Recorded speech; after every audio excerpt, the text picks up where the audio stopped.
You're listening to Medscape's In Discussion series on multiple sclerosis, a podcast where thought leaders and clinical experts share their diverse insights and practical ideas for optimizing patient care. This series is hosted by Dr. Ann Cross. Dr. Cross is a professor of neurology and holds the Manny and Rosalind Rosenthal, Dr. John Trotter MS Chair in Neuroimmunology at Washington University and Barnes-Jewish Hospital in St. Louis, Missouri. Relevant disclosures can be found with the episode show notes on medscape.com. The topics and discussions are planned, produced, and reviewed independently of advertisers. This podcast is intended only for U.S. healthcare professionals. Hello, I'm Ann Cross, and welcome to Medscape's In Discussion series on multiple sclerosis. And today we're going to take on a somewhat controversial topic of the use of cannabis and cannabinoids in the treatment of symptoms of patients with multiple sclerosis. And we have an expert to speak to us today about this, Dr. Jacqueline Bainbridge, who is a professor in the Department of Clinical Pharmacy at Skaggs School of Pharmacy and Pharmaceutical Sciences and the Department of Neurology at the University of Colorado and Schuetz Medical Campus in Aurora, Colorado, outside of Denver. Welcome, Dr. Bainbridge. And I'd like to start out by asking you a little bit about how you came to this career in pharmacy and related to neurology in particular. If you could give us a little bit of your background. Sure. And thank you, Dr. Cross. So I was an undergrad in medical technology and combined science and working in critical care unit watching telemetry. And I basically was very fascinated by medicines working very quickly to bring somebody's heart rate from 10 or 20, up to a normal heart rate. So using atropine. So loved the chemistry behind all of that. And I was good at chemistry. My father was a chemist. My mother was a fashion person. I decided I didn't want to spend my life in the lab. So I decided to go to pharmacy school. And from there, I moved to Colorado. My husband has a medical practice here. So we moved together for his residency. And I decided to get my doctorate. I was in the first post-BS PharmD program here at the University of Colorado. And I loved the program. I liked working with the physicians that I worked with. In particular, I liked critical care and neurology. So I decided to further my career after my doctorate and do a residency specifically focused in neurology. So I spent time at UCSF and Madison learning from people that had a PharmD who were working in neurology. I subsequently created a faculty position here at the University of Colorado, specifically in neurology and research, and also in the School of Medicine in the Department of Neurology. So here I am. Well, we're glad you're here, and that's quite a unique, one-of-a-kind story, I think. So we'll get right into the topic of discussion, which is what is marijuana? What are cannabinoids? What do they do in the body? I'm wondering if you could take on those questions for me. Certainly. And one thing that I will point out to begin with, when you talk to consumer groups that are using marijuana or cannabis for medicinal purposes don't like the term marijuana because they feel that that is more of a recreational type slang word. So they prefer to talk about cannabis or medical cannabis. So of course, I found that out very quickly when I was talking to a consumer group and they stopped me in the middle of my presentation. So cannabis is really fascinating. So we know the plant really has more than 400 chemicals or compounds in it. So closer to really 500, about 100 or more than 100 of those chemicals or compounds are cannabinoids. So we've identified about 100. We don't know what all the cannabinoids do. Some of them may have medicinal purposes and some may not. And many we really just don't know. But the two main cannabinoids that we talk about are THC, which is in the most abundance or in abundance in the cannabis plant, and then cannabidiol or CBD. And we'll talk a lot about those two compounds. There are also a few other cannabinoids that are being looked at for medicinal purposes now. So CBN, more for sleep, CBG, etc. But we don't know exactly where those compounds will find their way to medicinal uses. There's also terpenes in the cannabis plant. Terpenes really give the nose to the plant, but they may also have medicinal purposes, positive or negative. And you find the cannabinoids in the entirety of the plant, which is very interesting. And cannabis has been used really since 400 AD. And cannabis used to be in the USP in 1850, but then it was removed with the Substance Act. So basically, we'll talk mostly about THC or delta-9 tetrahydrocannabinol and CBD or cannabinol or cannabidiol, excuse me.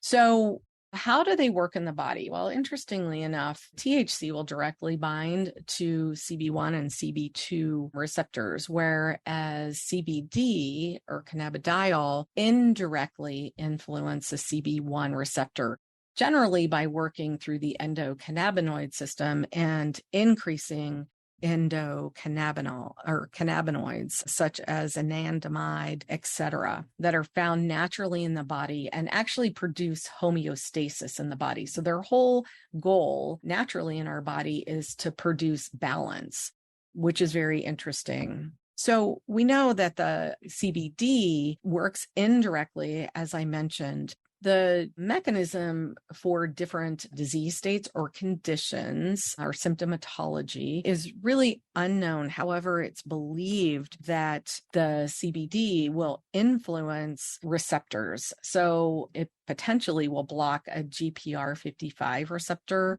We also see that it desensitizes TRPV1 channels. All of this really inhibits adenosine reuptake pumps and will decrease calcium in the body and increasing extracellular adenosine, producing and decreasing neuroexcitability. So that's where we see most of the mechanism coming from when we talk about neurologic conditions, such as patients with multiple sclerosis. Wow, that's pretty fascinating and very complex. How many of the almost 500 compounds in cannabis are psychoactive?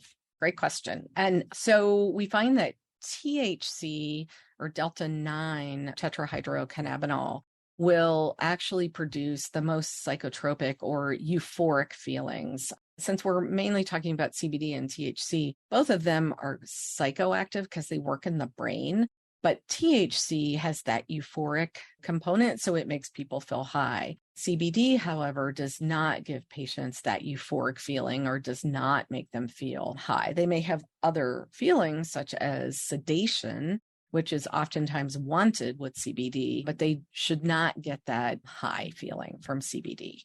Thank you. I'm going to do my best not to use the M word that you mentioned that I should not use, especially not in front of anybody who knows about cannabinoids and cannabis and its use for medical purposes.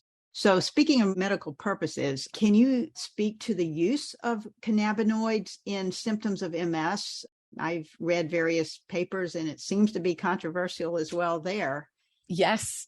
And actually, the University of Colorado will start a clinical trial coming up here in the next couple of months, which will be looking at Sativex. So the generic name are nabiximols. So nabiximols are really a combination of cannabinoids. So we find that there's about a 1-to-1 ratio of THC to CBD.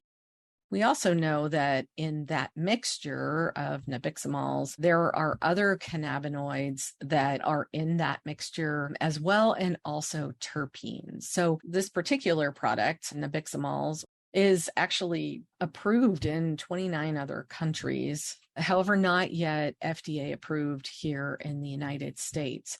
It's an oral mucosal spray, so patients use it to relieve spasticity or spastic movements. That sometimes is coupled.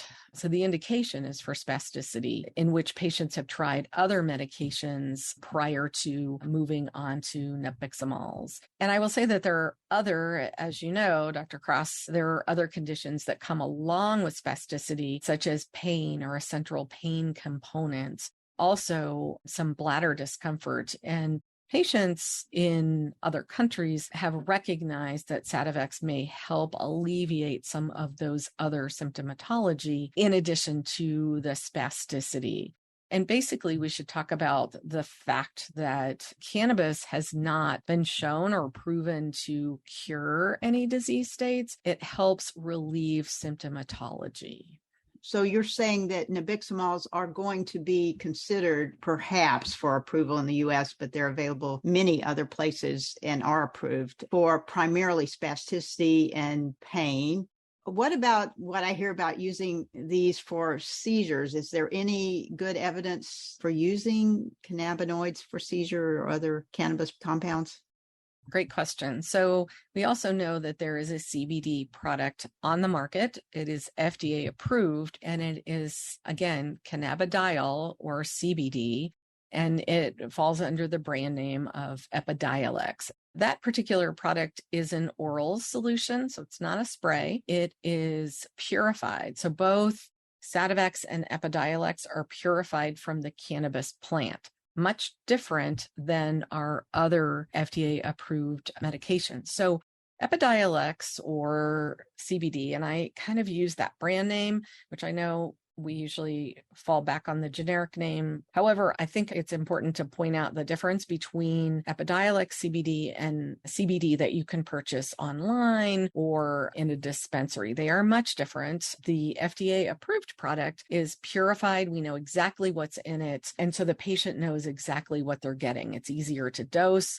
We know from lot to lot, batch to batch, that it's going to produce the same effects or have the same consistency and cannabidiol in it, which I think is really important because people kind of get that confused. So that particular product is approved for rare type of catastrophic seizures. So Dravet syndrome, tuberous sclerosis complex, and Lennox-Gastaut syndrome. So, and we use that CBD product, Epidiolex, in conjunction with other medications. So I don't believe, because I don't see or foresee in the near future that we'll be using Epidiolex for patients with multiple sclerosis who also have seizures, at least not as the first medication. There are many other medications that can be used for those focal type seizures or whatever seizures the patient with multiple sclerosis, generally a focal type pattern. There are many other medications that would be tried prior to that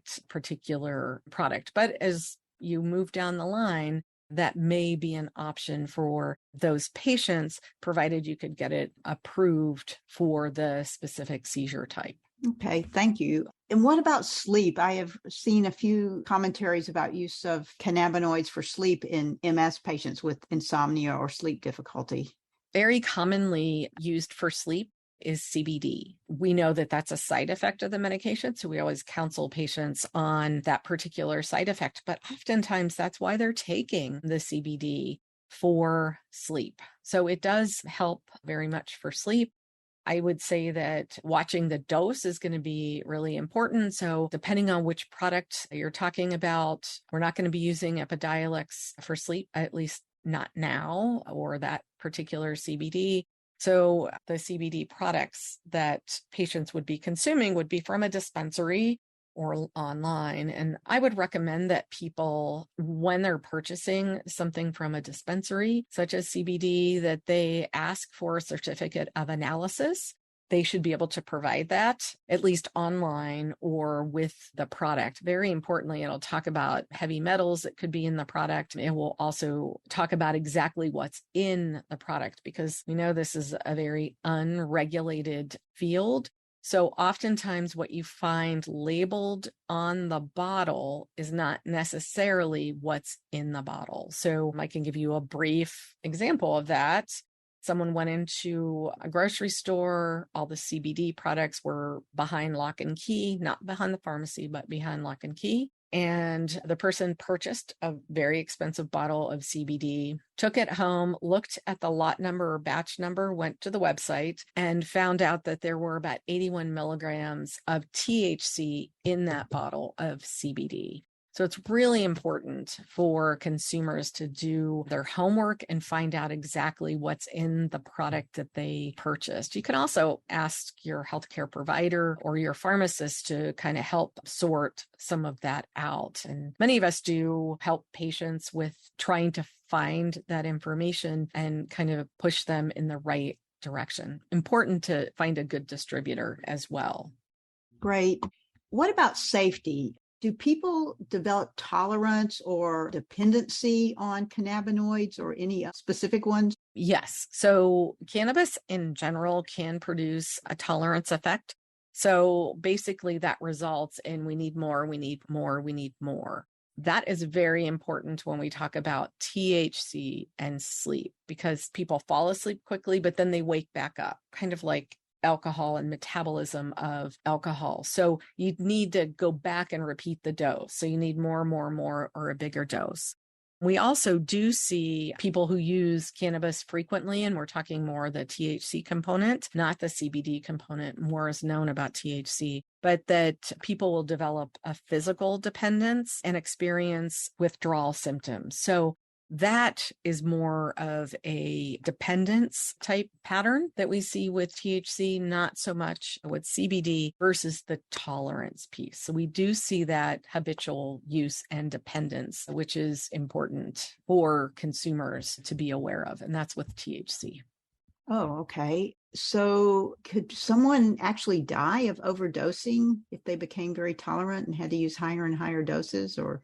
Well, and interestingly enough, we know that at least in the wild, wild west here in Colorado, you can get very high THC containing products. So when you're talking more dabs or waxes or shutter, we're talking about a very high THC component. So cannabis can cause problems when we are talking about the heart. So THC, as you notice, when somebody consumes THC, their heart rate goes up, their blood pressure goes up. So there are objective measures that someone has consumed the product. So you also see that it will change heart rate variability. And when you're changing heart rate variability, that can lead to causing arrhythmias. We've also seen that there are morbidity, mortality information in patients who have suffered an acute myocardial infarction, and THC being problematic in that group of patients. So it's not exactly as safe as people initially would have thought.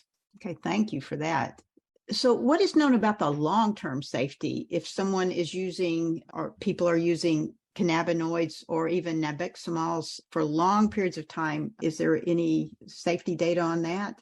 Well, the safety data, if people are consuming the product as recommended, i.e. not using super high doses very frequently, more of that recreational, habitual side, it really hasn't produced a lot of problems. Now, there are side effects. We see side effects with CBD. We see some liver function tests increasing, so we monitor for that. We also see some GI upset, which is probably due to the CBD. I initially thought it was probably due to the carrier or what we were mixing the product in, but I think it's probably most likely due to the CBD. With THC, when people have been using it habitually, that's when we get into problems with psychosis, especially with edibles, because people tend to want the effect quickly. And when you're consuming something orally, especially when we're talking about cannabis, you actually see a 1 in 4 change in the way it's going to produce a response in a patient. So that means the same person taking the same product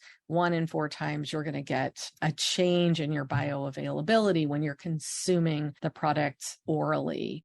So with that being said, with the higher doses of THC, you can see a psychosis, and that does take people to the emergency department.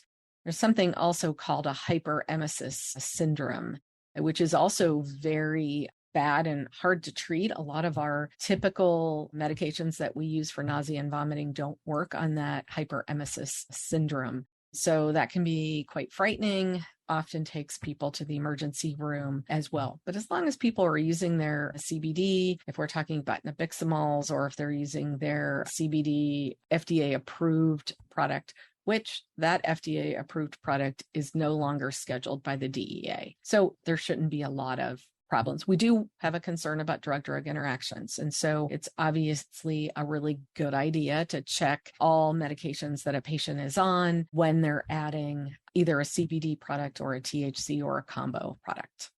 Thank you. So many of our patients with MS are women, and many of them are in childbearing years. So I'm just wondering if you know anything or can tell us anything about women who might get pregnant while using cannabinoids or who breastfeed while using them.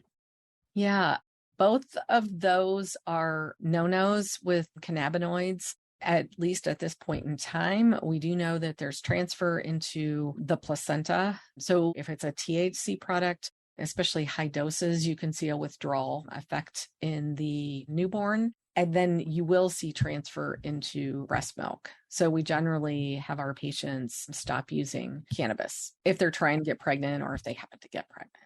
Right. Thank you. You had mentioned nabiximols, some randomized controlled trials looking at its use in MS spasticity, and at least their first study was negative. Do you have any thoughts on that? Do you expect the other two studies to have a better outcome? I'm hoping for a better outcome. So that release trial, which was an MSS1, and then I think the other two are 3 and 5. And I'm going to go back and look and see which one we are going to be enrolling patients in.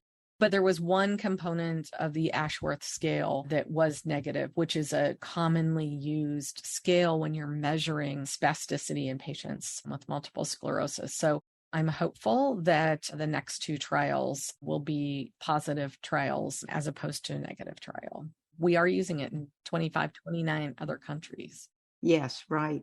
And it would certainly be nice to have a controlled compound that we can offer to our patients that is as safe as possible, like other pharmaceuticals. So I think we are about out of time. Thank you so much, Dr. Jacqueline Bainbridge, for being with us today. I appreciate hearing all this information, and I'm sure the listeners do. This is a very complex topic. I particularly appreciate your information on safety issues, drug interactions that may cause a problem, potential liver toxicity, tolerance, and possibly dependency, particularly from the THC component of cannabinoids. So good luck with your future studies on nabiximols and other in our MS population. I hope that we end up with a good pharmaceutical grade product that we can offer to our patients. Thank you so much. Thank you. Thanks for listening to Medscape's In Discussion Multiple Sclerosis podcast series with our host, Dr. Ann Cross. Be sure to look for more In Discussion episodes wherever you get your podcasts. Check out medscape.com for show notes, links, and more information on multiple sclerosis.